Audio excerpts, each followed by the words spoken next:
Vamos a ir a la actualidad. Estamos en el tema del cambio de gabinete. Se produjo solo hace unas 3 horas aproximadamente. ¿No es cierto? Cambio de gabinete sin sorpresas de lo que se había conversado durante la mañana.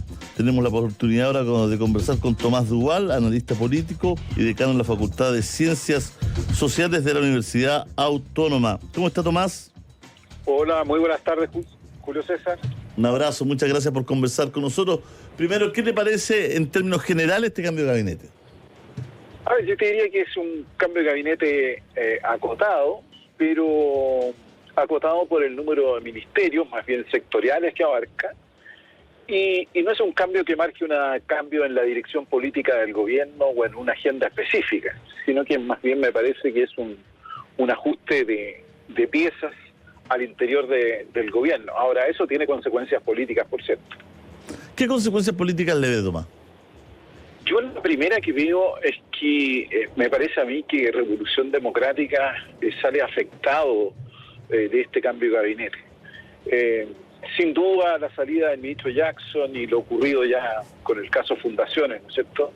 Me parece que son un efecto de ello porque, si bien es cierto, el partido queda con un ministerio, pero con un ministerio que está muy alejado del centro de la política y del centro del gobierno. Entonces creo que ahí se ve un primer efecto.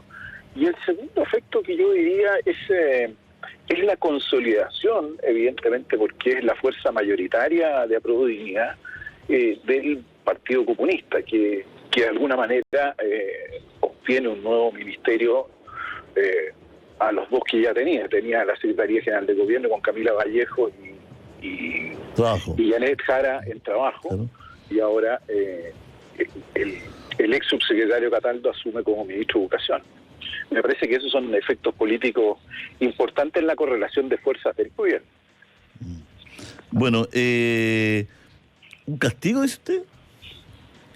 Un castigo a revés, yo creo que son las consecuencias, sí. Me parece que hay un cierto debilitamiento del partido, ¿no? Y ese debilitamiento,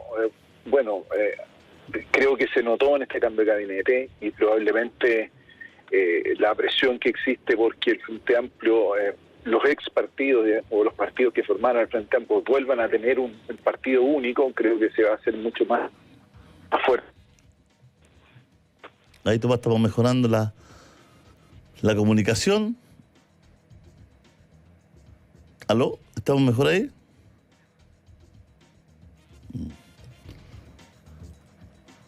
Bueno, estamos conversando con Tomás Duval, precisamente analizando este cambio de gabinete. Tomás, ¿y la llegada de Cataldo al Ministerio de Educación?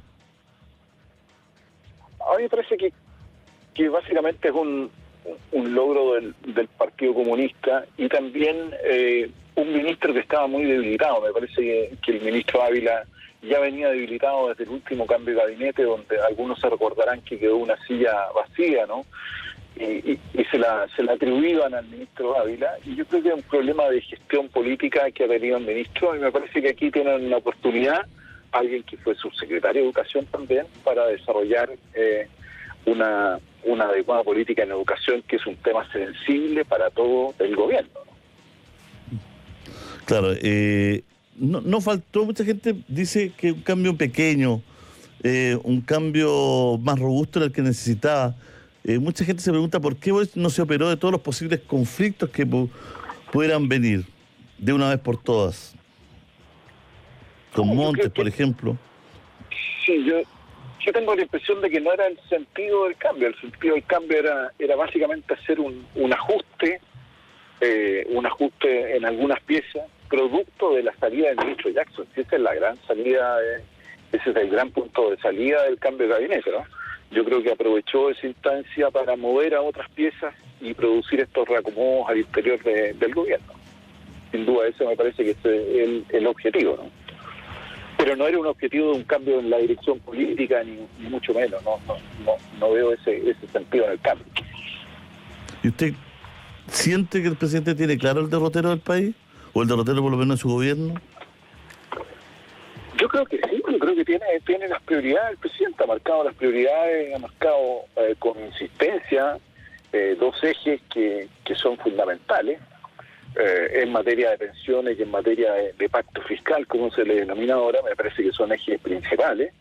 Y el resto de los temas, claro, no estuvieron presentes en este cambio de gabinete, pero sin duda la seguridad sigue siendo un tema sensible. Y me parece que esos temas son importantes. El gobierno ya no tiene mucho más tiempo para hacer reformas que sean más profundas, ¿no? Y es ahí donde creo que estos dos temas y el llamado a diálogo que mañana va a tener con la oposición, me parece importante, una señal potente en esa materia. Bueno, la verdad es que mucha gente esperaba quizás, ¿no es cierto?, cambios en la vocería. Se habló mucho de que a lo mejor Camila Vallejo cambiaba de ministerio. ¿Usted cómo ve el rol de ella? Yo creo que Camila Vallejo ha sido una gran vocera del gobierno. Ha cumplido su labor como ministra, yo diría, de una manera importante, porque no es fácil cumplir ese rol de vocero de un gobierno en que tiene que estar permanentemente colocando los argumentos, la defensa del gobierno, y no han sido, los últimos 60 días no han sido muy fáciles tampoco, ¿no? Y creo que si uno mira la trayectoria de Camila Vallejo como ministra, me parece una ministra sólida y que tiene mucha sintonía con el presidente, y eso es muy bueno en un vocero, porque da claridad respecto hacia dónde apunta el gobierno en cada situación. Hay un auditor aquí que, se plantea varias ideas que hemos ido conversando, pero una, la fundamental, dice, veo en las declaraciones de los auditores, hemos pasado un pool de varias grabaciones de los auditores, un anticomunismo súper fuerte.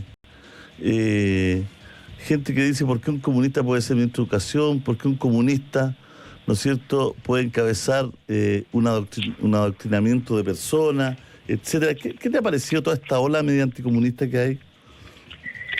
Yo creo que eso es algo que está presente en ciertos sectores políticos, sin duda.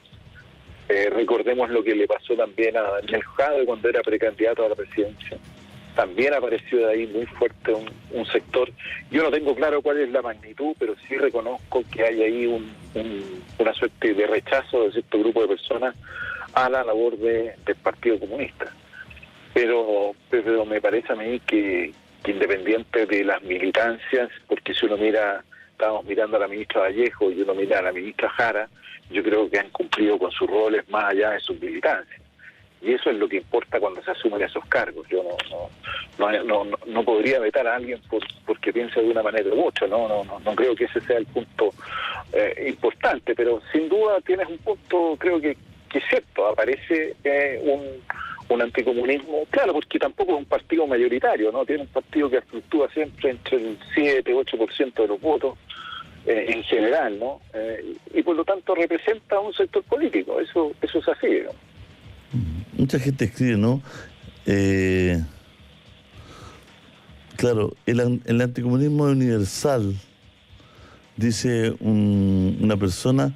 Son solo 2 ministros comunistas y hay un tercer ministro comunista ahora en educación.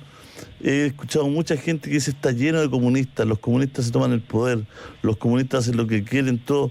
¿Por qué estará esa percepción?, pregunta la gente. Mira, allá está... Sí.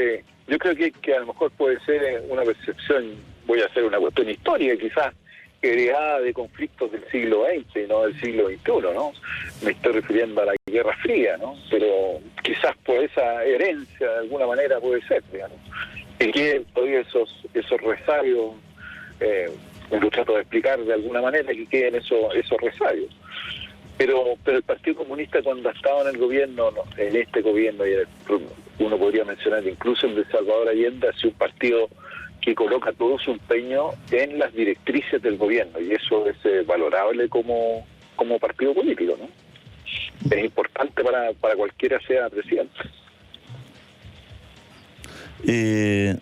Hay un tema que ha tenido que ver y resulta que es bien interesante conversarlo con usted, que tiene que ver con estas dos almas que tiene el gobierno de Boris, ¿no? Por el lado su grupo de apoyo con el que llega y por el lado, ¿no es cierto?, el PS fundamentalmente, ¿no es cierto?, o este socialismo democrático. ¿Se puede convivir bien? ¿Es fácil convivir ahí? ¿Es difícil para un presidente? A ver, yo creo que para cualquier presidente es difícil habitar el gobierno con dos coaliciones. Eso es bien difícil, en un escenario que no lo habíamos visto y es muy complejo, ¿no? Distinto es que tenga una coalición con diversos partidos, ya eso es una cosa distinta, pero son dos coaliciones diferentes, con trayectorias y con críticas veladas entre ellos. Entonces, es también una dificultad. Yo valoro que el socialismo democrático, tras la derrota del plebiscito del año 22, ¿no? Lo que hace el socialismo democrático entra a buscar darle una cierta gobernabilidad a un gobierno que había perdido cierto apoyo o había perdido una elección de una manera muy rotunda. Entonces me parece que eso es muy valorable. Ahora, cómo eso se van conjugando, yo creo que han demostrado por lo menos cierta coherencia y consistencia, y dejando detrás más bien las dificultades que las cuestiones positivas que los unen. Yo creo que el socialismo tiene en ese sentido un rol importante dentro del gobierno, que duda cabe de eso. ¿Sobre representado su juicio hoy día? Yo creo que ha ido ganando espacio naturalmente dentro del gobierno. Este era un gobierno, recordémoslo, de apruebo dignidad, ¿no? Esta unión del Frente Amplio con el Partido Comunista. Y tras la incorporación del socialismo democrático, me parece que del socialismo democrático tras el plebiscito ha ido ganando espacio y ha ido ganando terreno en las decisiones políticas. Y eso se debe además porque tiene una representación parlamentaria importante en el Senado y en la Cámara de Diputados.